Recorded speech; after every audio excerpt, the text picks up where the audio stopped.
চরণে প্রণাম গুরুদেব এবং সর্বপরিচালক প্রভুপাদের চরণে প্রণাম নিবেদন করে কি আশীর্বাদ প্রার্থনা করতে আজকের আমাদের শ্রীমদ্ ভাগবতম প্রথম স্কন্ধের চতুর্থ অধ্যায় আলোচনা। তো 33 নম্বর শ্লোক আপনারা দেখুন, তাহলে মিলাতে পারবেন।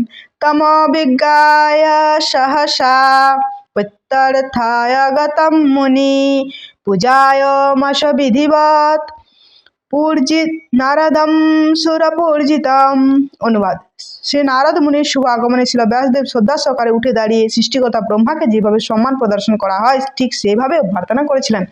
তো সে ব্যাসদেব তার যখন পয়েন্টে আসে আমার সন্তুষ্টর কারণ, তখন তার গুরুদেব নারদ মুনি তিনি তার কুঠিরে এসে উপস্থিত বিমান নিয়ে। তো আর ব্যাসদেব উঠে সসম্ভ্রমে উঠে দাঁড়িয়ে শ্রদ্ধা জ্ঞাপন করছেন এবং তাকে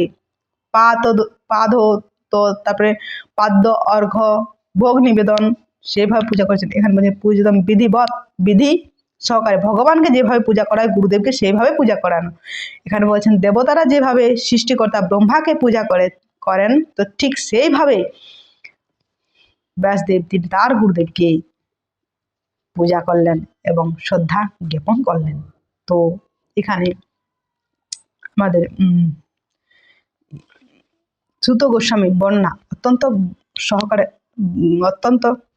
গুরুত্ব সহকারে গ্রহণ করতে হবে। তো শিলা প্রভুপাদ তিনি খুব সুন্দর তাৎপর্য দিয়েছেন, একটু তাৎপর্যটা দিই। তো এই জগতে সৃষ্ট জীব ব্রহ্মা, তিনি হচ্ছেন বৈদিক জ্ঞানের প্রথম বিদ্যার্থী এবং অধ্যাপক। তিনি বৈদিক জ্ঞান শ্রীকৃষ্ণের কাছ থেকে লাভ করেছিলেন এবং সর্বপ্রথম নারদ মুনিকে দান করেছিলেন। তাই নারদ মুনি হচ্ছেন গুরু পরম্পরা ধারায় দ্বিতীয় আচার্য। লাস্ট লাইনটা দেখুন, এই পরম্পরা ধারায় অন্য সমস্ত আচার্যদের আদি গুরুর মতোই সম্মান প্রদর্শন করা হয়। তো করাটা উচিত, এই রকমই গুরু পরম্পরা যারা আছেন তাদেরকে এইভাবেই সম্মান প্রদান করা উচিত, শ্রদ্ধা জ্ঞাপন করা উচিত, পূজা করতে হবে, বিধি সহকারে শ্রদ্ধা জ্ঞাপন করতে হবে, পূজা করতে হবে।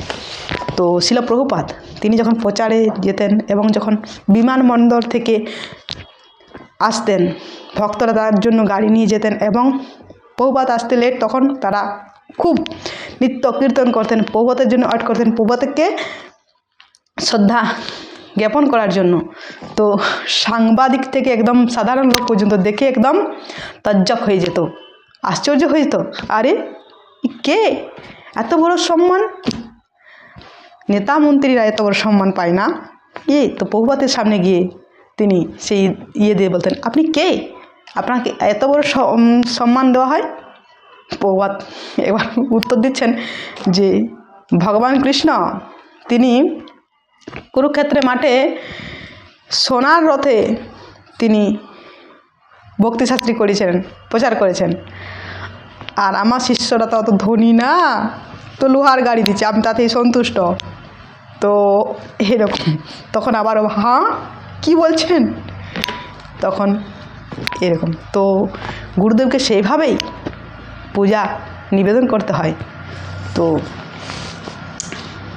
সেটা আমরা দেখি শাস্ত্রেও, যস্য দেবে পরা ভক্তি যথা দেবে তথা গুরু তস্যতে কথিয়স্ত, জাস্ট মনে পড়ছে না, তস্যতে কথি হয়তো প্রকাশস্তে মহাত্মানা, জাস্ট এরকমই প্রকাশস্তে মহাত্মানা। আজই পর্যন্ত, পরবর্তী আলোচনা পরে নিয়ে আসবো। হরে কৃষ্ণ।